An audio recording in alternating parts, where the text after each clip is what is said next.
Bravo. Merci, merci. Salut, ça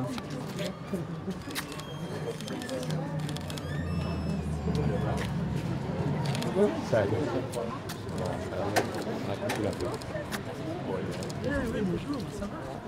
Latino, félicitations. Félicitations et bon courage. Je te souhaite un courage collectivement.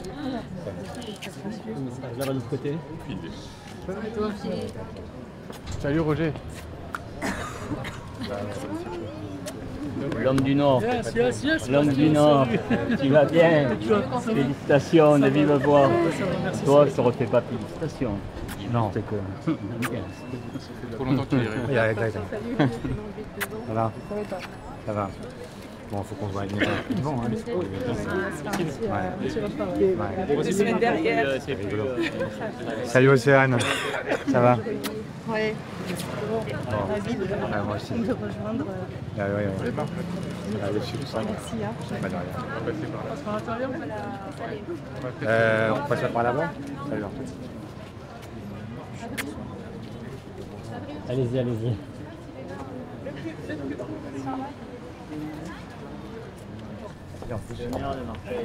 D'ailleurs, On prend des photos. Ouais, c'est bien. Il n'y a pas du verre quelque part. Si, viens. Allez, viens. Viens, un verre. Céline. Cette nouvelle génération qui arrive, vas-y, là. Allez. les femmes sont les femmes. Et c'est la première fois qu'on a un groupe qui est aussi féminin. C'est vrai, parce que j'ai vu. C'est le truc. On est derrière l'hiver. L'hiver, c'est ça la Oh, la moitié.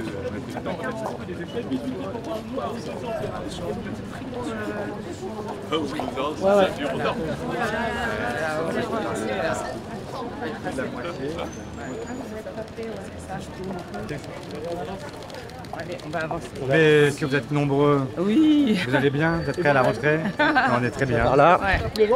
Tout va bien. Écoutez, François arrive, ne vous inquiétez pas. est-ce que vous êtes capable d'être Premier ministre, Monsieur Faure? Mais attendez, prenons les choses dans l'ordre. Pour l'instant, On parle. Elle va ressembler à quoi cette nouvelle assemblée, monsieur Faure? elle va ressembler à ce que vous connaissez depuis dimanche dernier. Nous avons été placés en tête par les Français, mais nous ne sommes pas majoritaires absolus. Et donc, il y aura un gouvernement du Front populaire, et puis il y aura ensuite une discussion qui se nouera au Parlement, texte après texte, et qui permettra éventuellement de nouer des compromis. Mais je ne suis pas devin, et donc nous allons devoir avancer et traiter une situation complètement inédite, de manière inédite, avec cette ouverture d'esprit qui permet d'avancer et en même temps être ferme sur ce que nous portons, parce que les Françaises et les Français veulent le changement. Ils l'ont exprimé à 3 reprises. Ils l'ont d'abord exprimé au moment des élections européennes, ils l'ont exprimé ensuite au moment des élections législatives au premier tour, puis au second tour. Et donc nous devons à la fois donc tenir compte de ce message, et puis tenir compte aussi du fait qu'il y a eu un front républicain, et contrairement à Emmanuel Macron qui à 2 reprises a été élu par ce même front républicain, nous ne mépriserons pas celles et ceux qui, à un moment, ont fait le choix de la gauche par préférence à l'extrême droite, mais qui ne partagent pas l'ensemble de nos propositions. Donc il y a un dialogue institué. Concrètement, Olivier Faure, des compromis jusqu'où? Quel parti, quel nom? Mais vous parlez de parti, je vous parle de projet. C'est là où nous ne sommes pas d'accord. C'est que moi, je ne suis pas pour la compromission, je ne suis pas pour que d'un seul coup, on explique que les gens qui se sont battus hier les uns contre les autres, d'un seul coup se retrouvent dans un même gouvernement et donner le sentiment d'une coalition des contraires. C'est une question Ce d'heure serait... ou de jour pour trouver un nom commun pour Matignon? Heure ou jour? Mais attendez, je réponds d'abord aux questions, après, si vous voulez, on viendra aux questions qui vous taraudent.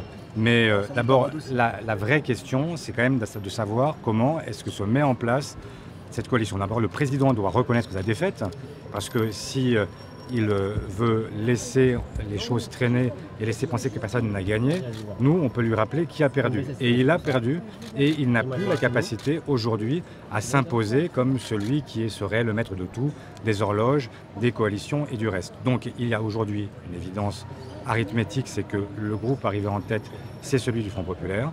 Il faut nous donner maintenant la possibilité de gouverner, et nous gouvernerons évidemment dans un esprit qui est un esprit où nous allons chercher, semaine après semaine, les accords qui permettent d'avancer sans passer par la force des institutions, notamment par le 49.3. Vous vous sentez capable d'être Premier ministre ou pas? Alors, si la question est de savoir qui sera le Premier ministre, il y a pour moi d'abord plusieurs éléments. Nous sommes dans une situation qui est proprement historique, avec des Françaises et des Français qui sont inquiets, angoissés par une situation où nous avons la guerre à nos portes, des crises qui se succèdent et où il faut que chacun sache prendre ses responsabilités. Dans l'histoire des socialistes, toutes celles et ceux qui m'ont précédé dans la fonction que j'occupe aujourd'hui l'ont fait par sens à la fois du devoir et par envie de servir le pays. J'y suis donc prêt dans les mêmes conditions. Je suis prêt à assumer cette fonction, mais j'ajoute un codicile, ce sera dans le dialogue avec nos partenaires. Je ne suis pas d'accord pour que quiconque impose à qui que ce soit son point de vue. Il ne peut pas y avoir, pour qui que ce soit, une prétention à l'hégémonie, une volonté de s'imposer aux autres sans jamais aucun dialogue. Le Front populaire ne fonctionnera qu'à une condition, c'est qu'il sache fonctionner au consensus et à la démocratie. Mais plus d'heures ou de jours? C'est une question de jours. En fait, il n'y a pas, nous ne sommes pas. C'est pas que ça met du temps. De toute façon, nous ne sommes pas pressés. Le chef de l'État est à Washington et il est aujourd'hui dans une volonté de ne pas aller plus vite que la musique. Donc nous ne sommes pas obligés nous-mêmes de nous dépêcher, mais je crois qu'effectivement, il serait sain que nous puissions ne pas laisser un vide s'installer dans lequel le chef de l'État s'installerait. Mais justement, si vous mettez beaucoup de temps pour trouver un nom commun, le président de la République va dire ils ne sont pas d'accord entre eux, je On avance. Mais je ne vous ai pas dit ça, je vous ai dit qu'on se mettra d'accord. Je dis simplement qu'il y a aujourd'hui, et c'est naturel, des revendications qui sont portées par les uns et par les autres, et donc il faut qu'on se mette d'accord sur le moyen de procéder à un échange qui conclut au fait que l'un ou l'autre devienne Premier ministre, parce que nous n'allons pas tous être Premier ministre en même temps. Vous allez être combien, le groupe socialiste? Est-ce que vous espérez être plus que les Insoumis? Mais je ne sais pas, je vais voir maintenant le groupe socialiste justement, voir qui a décidé d'y adhérer, et donc en fonction de cela, on pourra vous répondre. Mais jusqu'au 18, il y a la possibilité de s'inscrire dans un groupe, donc il y a quand même beaucoup d'éléments qui vont encore bouger. Donc jusqu'au 18, vous ne connaissez pas le rapport de force au sein du nouveau Front populaire et vous ne proposerez pas de nom d'ici le 18? Non, on approchera certainement avant de ce que sera l'existence des groupes, mais encore une fois, j'avais fixé au moment de la NUPES, il y a une manif derrière. Et de dire, la règle républicaine, c'est d'appeler celui qui représente le groupe le plus important de la coalition. C'est vrai, ça a été vrai dans notre histoire, ça a été vrai avec Chirac, ça a été vrai avec Jospin, mais avec une petite différence, c'est que vous aviez à l'époque un groupe qui était largement hégémonique par rapport aux autres. Ce n'est plus le cas aujourd'hui, et donc il n'y a aucun groupe qui à lui seul peut être majoritaire dans la majorité. Et donc ça suppose qu'il y ait un accord qui soit plus large et qu'on puisse faire en sorte de trouver une solution qui nous soit commune. Est-ce que vous restez unis dans le NFP et notamment avec les Insoumis? Mais on est parfaitement unis, c'est un bloc qui a vocation à diriger ensemble ce pays. Vous dites que c'est au président d'accepter la défaite, mais avant d'accepter la défaite, il faut aussi avoir une figure émergente, c'est ce qu'explique l'Élysée? Non, il n'y a pas besoin de figure émergente pour reconnaître sa défaite. Il y a une défaite qui est évidente et il devrait la reconnaître parce qu'il exaspère les Français à force de gagner du temps et à force d'expliquer qu'ils n'auraient rien perdu, que le résultat serait illisible. Il y a un résultat qui est parfaitement lisible. Il y a eu une élection européenne, je le rappelle. Il y a eu ensuite une élection législative au premier tour et le Front populaire faisait 8 points de plus que la majorité sortante. Et au deuxième tour, il y a eu bien sûr un Front républicain qui a permis de sauver nombre de ses élus, mais qui a quand même placé le NFP devant la majorité sortante. Donc il y a pour moi une forme d'évidence et si le chef de l'État ne l'entend pas, le risque c'est une réplique plus forte encore dans les prochains mois ou les prochaines années.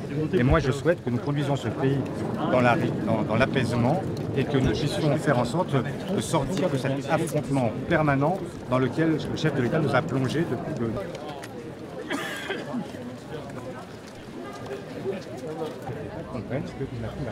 Merci à vous.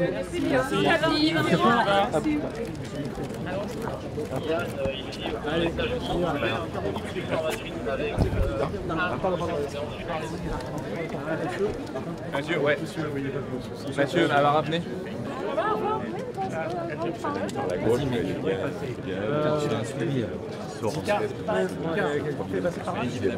député, voilà, de mesurer aussi la responsabilité. Que les parlementaires?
Non mais allez-y, hein.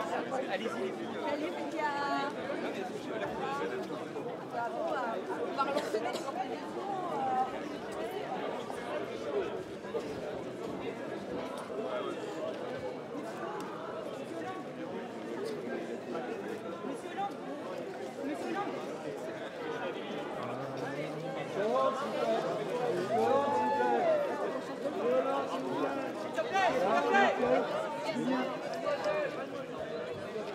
Non mais les gars, reculez un peu.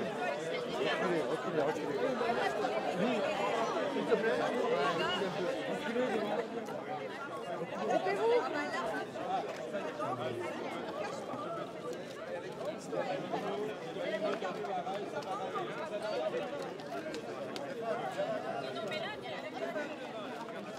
Mettez les pieds devant.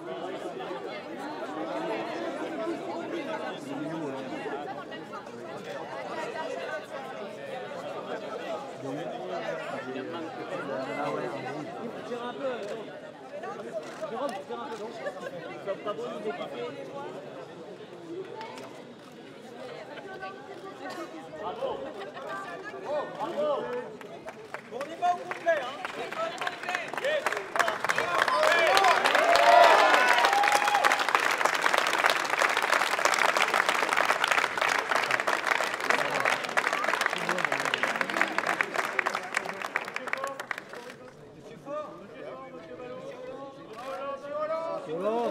Hollande devant, s'il vous plaît.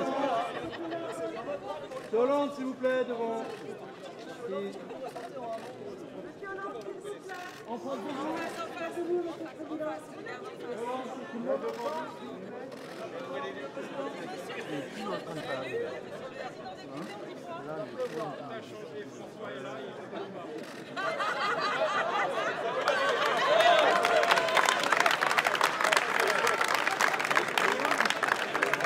Les temps changent.